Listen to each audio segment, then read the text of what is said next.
गुरु पूर्णिमा वह विशेष दिन है जब हम अपने जीवन के गुरुओं को सम्मान पूर्वक नमन करते हैं। ये गुरु हमारे शिक्षक हो सकते हैं, माता पिता, आध्यात्मिक मार्गदर्शक या कोई भी ऐसा व्यक्ति जिसने हमें जीवन का सही रास्ता दिखाया हो। इस पर्व का धार्मिक और भावनात्मक महत्व बेहद गहरा है। मान्यता है कि आषाढ़ पूर्णिमा के दिन ही महर्षि वेदव्यास जी का जन्म हुआ था, जिन्होंने वेदों, पुराणों और महाभारत जैसे ग्रंथों की रचना करके सनातन धर्म को एक गहरी बौद्धिक नींव दी है। इसलिए इस दिन को वेदव्यास जयंती के रूप में भी मनाया जाता है। गुरु पूर्णिमा के अगले ही दिन सावन मास का शुभारंभ होता है, जो विशेष रूप से उत्तर भारत में शिव भक्ति और व्रतों के लिए पवित्र माना जाता है। इस अवसर पर भगवान विष्णु, माँ लक्ष्मी और वेदव्यास जी की पूजा करने का विशेष महत्व बताया गया है। इस दिन लोग अपने गुरुओं का आशीर्वाद लेते हैं, उन्हें उपहार अर्पित करते हैं और उनके प्रति अपनी कृतज्ञता व्यक्त करते हैं। गुरु पूर्णिमा केवल परंपरा नहीं, बल्कि उस सच्चे ज्ञान और मार्गदर्शन की पूजा है जो जीवन को सार्थक बनाता है। इस बार गुरु पूर्णिमा की तिथि 10 जुलाई को अर्धरात्रि में 1:36 पर शुरू होगी, जो अगले दिन 11 जुलाई को आधी रात में 2:06 पर समाप्त होगी। उदय तिथि पड़ने के कारण यह पर्व 10 जुलाई को मनाया जाएगा। इस बार गुरु पूर्णिमा तिथि बहुत ही खास है, क्योंकि इस दिन इंद्र योग और वैधृति योग का निर्माण हो रहा है। आपको बता दें कि इस साल गुरु पूर्णिमा के दिन भद्रा का भी साया होगा, लेकिन पाताल लोक में होने के कारण कोई असर नहीं पड़ेगा। गुरु पूर्णिमा को गुरु शिष्य परंपरा का उत्सव माना जाता है। इस दिन लोग अपने आध्यात्मिक, सामाजिक व शैक्षिक गुरु का सम्मान करते हैं, उनका आशीर्वाद लेते हैं और उनके मार्गदर्शन के लिए कृतज्ञता प्रकट करते हैं। धार्मिक मान्यता के अनुसार इस दिन पवित्र नदियों में स्नान करना, दान पुण्य करना और गुरु का पूजन करना अत्यंत शुभ माना जाता है। गुरु पूर्णिमा केवल एक पर्व नहीं, बल्कि उस ज्ञान की आराधना है जो जीवन के अंधकार को मिटाकर हमें सही राह दिखाता है।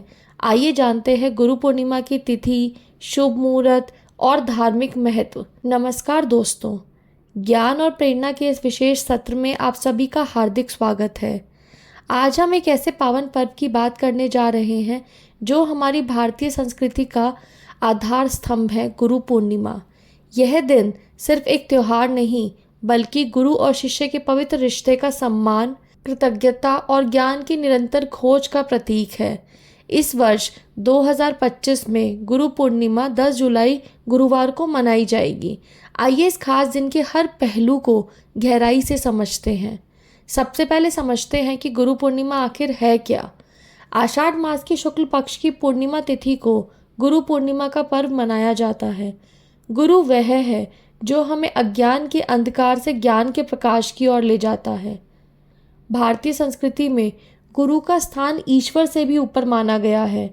संत कबीरदास जी ने कहा है, गुरु गोविंद दो खड़े, काके लागू पाए, बलिहारी गुरु आपने गोविंद दियो बताए। यानी कि जब गुरु और ईश्वर दोनों सामने खड़े हों तो पहले गुरु के चरण छूने चाहिए, क्योंकि गुरु ने हमें ईश्वर तक पहुंचने का मार्ग दिखाया है। यह श्लोक गुरु की महिमा और उनके महत्व को दर्शाता है। गुरु पूर्णिमा मनाने के पीछे कई महत्वपूर्ण कारण और पौराणिक कथाएं हैं। महर्षि वेदव्यास का जन्म उत्सव। यह दिन मुख्य रूप से महर्षि वेदव्यास जी को समर्पित है। उन्हें आदि गुरु माना जाता है। कहा जाता है कि इस पावन तिथि पर महर्षि वेदव्यास जी का जन्म हुआ था। उन्होंने ही चारों वेदों, ऋग्वेद, यजुर्वेद, सामवेद और अर्थवेद का संकलन किया, महाभारत जैसे महाकाव्य की रचना की और 18 पुराणों का प्रणयन किया। उनके इस अतुलनीय ज्ञान और योगदान के सम्मान में ही इस पूर्णिमा को व्यास पूर्णिमा के नाम से भी जाना जाता है। एक और मान्यता के अनुसार इस दिन भगवान शिव ने दक्षिणामूर्ति का रूप धारण कर सप्त ऋषियों को वेदों का ज्ञान प्रदान किया था।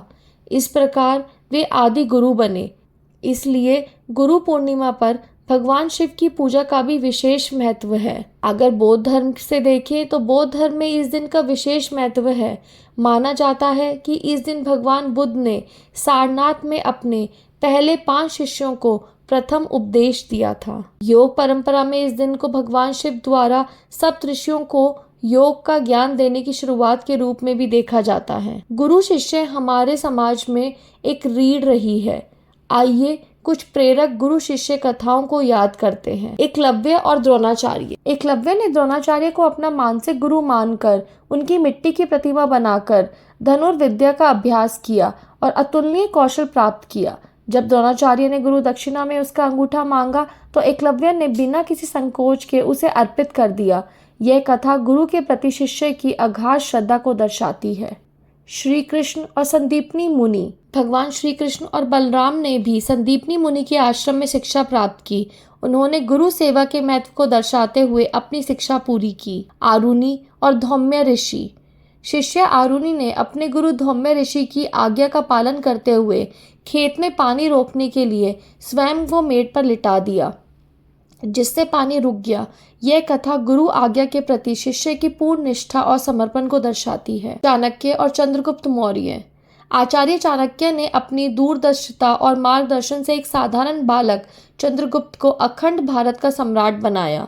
यह कथा बताती है कि गुरु का मार्गदर्शन जीवन की दिशा कैसे बदल सकता है। गुरु पूर्णिमा के दिन लोग कई तरह से अपने गुरुओं के प्रति सम्मान प्रकट करते हैं। शिष्य अपने गुरुओं के घर जाकर या आश्रम में जाकर उनके चरण स्पर्श करते हैं, उनका आशीर्वाद लेते हैं, उन्हें वस्त्र, फल, फूल, मिठाई आदि भेंट करते हैं। घरों और मंदिरों में महर्षि वेदव्यास की पूजा की जाती है। उनके चित्रों या मूर्तियों पर माल्यार्पण किया जाता है। इस दिन पवित्र नदियों में स्नान करने का विशेष महत्व है। साथ ही गरीबों और ज़रूरतमंदों को अन्न, वस्त्र, धन आदि का दान करना भी अत्यंत शुभ माना जाता है। जिन लोगों को गुरु दीक्षा मिलती है वे अपने गुरुओं द्वारा दिए गए मंत्र का जाप करते हैं। यह दिन ज्ञान अर्जन के लिए अत्यंत शुभ माना जाता है। वेदों, उपनिषदों, गीता, रामायण और अन्य धार्मिक ग्रंथों को पठन किया जाता है। कई लोग इस दिन गुरु दीक्षा लेते हैं और आध्यात्मिक यात्रा की शुरुआत करते हैं। विभिन्न आश्रमों और धार्मिक संस्थाओं में गुरु महिमा पर सत्संग और प्रवचनों का आयोजन किया जाता है। गुरु पूर्णिमा का दिन केवल परंपरा का निर्वहन नहीं बल्कि अपने जीवन को नई दिशा देने का अवसर है। इस दिन कुछ विशेष कार्य करके आप गुरुओं का आशीर्वाद और आध्यात्मिक लाभ प्राप्त कर सकते हैं। सबसे महत्वपूर्ण है अपने प्रत्यक्ष या अप्रत्यक्ष गुरुओं का सम्मान करना। अगर आपके गुरु जीवित हैं तो उनके पास जाएं, उनके चरण स्पर्श करें और आशीर्वाद लें। यदि वे उपस्थित नहीं है तो उन्हें मानसिक रूप से प्रणाम करें और उनके दिखाए मार्ग पर चलने का संकल्प लें। गुरु पूर्णिमा पर पीले रंग का विशेष महत्व है क्योंकि यह गुरु बृहस्पति से संबंधित है। इस दिन पीले वस्त्र पहनना, पीले फूल चढ़ाना और पीली वस्तुओं का दान करना शुभ माना जाता है। भगवान विष्णु को जगत गुरु माना जाता है। गुरु पूर्णिमा पर भगवान विष्णु और माता लक्ष्मी की पूजा करने से धन और सुख की प्राप्ति होती है। इस दिन सत्यनारायण भगवान की कथा सुनना या करवाना अत्यंत शुभ माना जाता है। यह घर में सुख, शांति और सौभाग्य लाता है। साथ ही पारिवारिक कलेश भी दूर होते हैं। अगर आप करियर या पढ़ाई में बाधाएं महसूस कर रहे हैं तो घर में गुरु यंत्र स्थापित करें और नियमित रूप से उसकी पूजा करें। यह सुख समृद्धि प्रदान करता है। पुस्तकें, धार्मिक ग्रंथ या शिक्षा सामग्री का दान करें। गरीबों और ज़रूरतमंदों को भोजन और वस्त्र दान करें। पीली दाल, केले, हल्दी, बेसन के लड्डू आदि का भी दान करें। तुलसी या पीपल के वृक्ष की पूजा करें। इन्हें गुरु तत्व का स्वरूप माना गया है। इस दिन शुद्ध विचारों और संकल्पों का महत्व है। क्रोध, आलस्य और किसी भी प्रकार के अपवित्र विचार से बचें। सात्विक आहार अपनाएं और संयमित व्यवहार करें। गुरु पूर्णिमा का दिन आध्यात्मिक उन्नति के साथ साथ भौतिक समृद्धि के लिए भी शुभ माना जाता है। यदि आप धन संबंधी समस्याओं से जूझ रहे हैं या आर्थिक उन्नति चाहते हैं तो इन उपायों को कर सकते हैं। एकाक्षी नारियल। अपने घर की दरिद्रता दूर करने के लिए गुरु पूर्णिमा के दिन माता लक्ष्मी को एकाक्षी नारियल चढ़ाएं। अगले दिन इस नारियल को अपनी तिजोरी या धन स्थान पर रख दें। इससे घर में बरकत आती है। पलाश का फूल। माता लक्ष्मी को पलाश का फूल अत्यंत प्रिय है। पूजा करते समय माता लक्ष्मी को पलाश का फूल चढ़ाएं।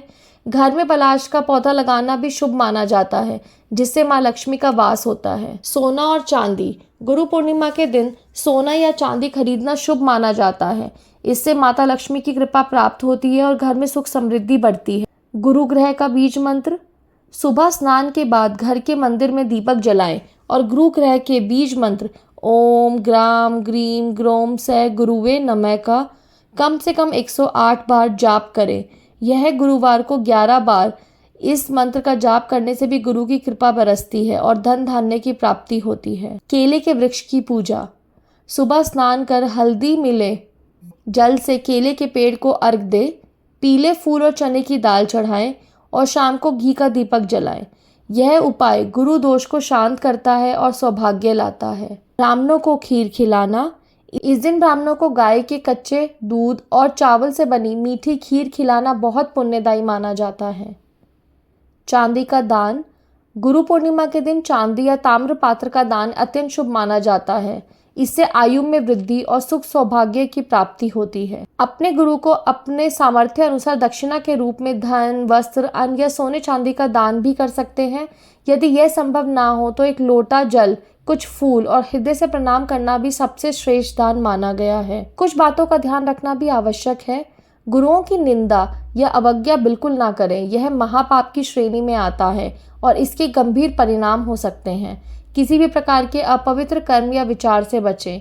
अगर आप अपने जीवन में परेशान रहते हैं और कई मुश्किलों का सामना करना पड़ रहा है या फिर गुरु पूर्णिमा के मौके पर गुरु या चंद्र दोष से मुक्ति पाना चाहते हैं, तो आप गुरु पूर्णिमा के दिन यह व्रत कथा अवश्य सुने। पौराणिक कथा के अनुसार महर्षि वेदव्यास जी को भगवान विष्णु का अंश माना गया है। वेदव्यास जी की माता का नाम सत्यवती और पिता का नाम ऋषि पराशर था। महर्षि वेदव्यास जी को बचपन से ही आध्यात्म में बहुत रुचि थी। एक बार उन्होंने अपने माता पिता से प्रभु के दर्शन करने की इच्छा प्रकट की और वन में तपस्या करने की अनुमति मांगी। वेदव्यास जी की इस बात को सुनकर उनकी माता ने उन्हें वन जाने को मना कर दिया था। माँ की इस बात को सुनकर वेदव्यास जी वन जाने की हट करने लगे। वेदव्यास जी के हट करने की वजह से माता सत्यवती को उन्हें वन जाने की आज्ञा देनी पड़ी। जब वेदव्यास जी वन की ओर जा रहे थे, तब उनकी माता ने उनसे कहा कि जब तुम्हें अपने घर की याद आ जाए तो तुम वापस आ जाना। माता के इस वचन को सुनकर वेदव्यास जी वन की तरफ चल दिए। वन में जाकर वेदव्यास जी कठोर तपस्या करने लगे। भगवान के आशीर्वाद से वेदव्यास जी को संस्कृत भाषा का ज्ञान हो गया। इसके बाद उन्होंने वेद, महाभारत, 18 महापुराणों एवं ब्रह्मा सूत्र की रचना की। लोगों को वेदों का ज्ञान देने की वजह से आज भी इन्हें गुरु पूर्णिमा के दिन प्रथम गुरु के रूप में याद किया जाता है। तो ये थे गुरु पूर्णिमा से जुड़े कुछ महत्वपूर्ण तथ्य, कथाएं और उपाय। गुरु पूर्णिमा हमें यह याद दिलाती है कि गुरु के बिना ज्ञान अधूरा है और ज्ञान के बिना जीवन का उद्देश्य नहीं मिल सकता। आइए इस पावन पर्व पर अपने गुरुओं के प्रति कृतज्ञता व्यक्त करें और उनके आशीर्वाद से अपने जीवन को सफल बनाएं। आप सभी को गुरु पूर्णिमा की हार्दिक शुभकामनाएं। ज्ञान के प्रकाश से आपका जीवन रोशन हो। धन्यवाद।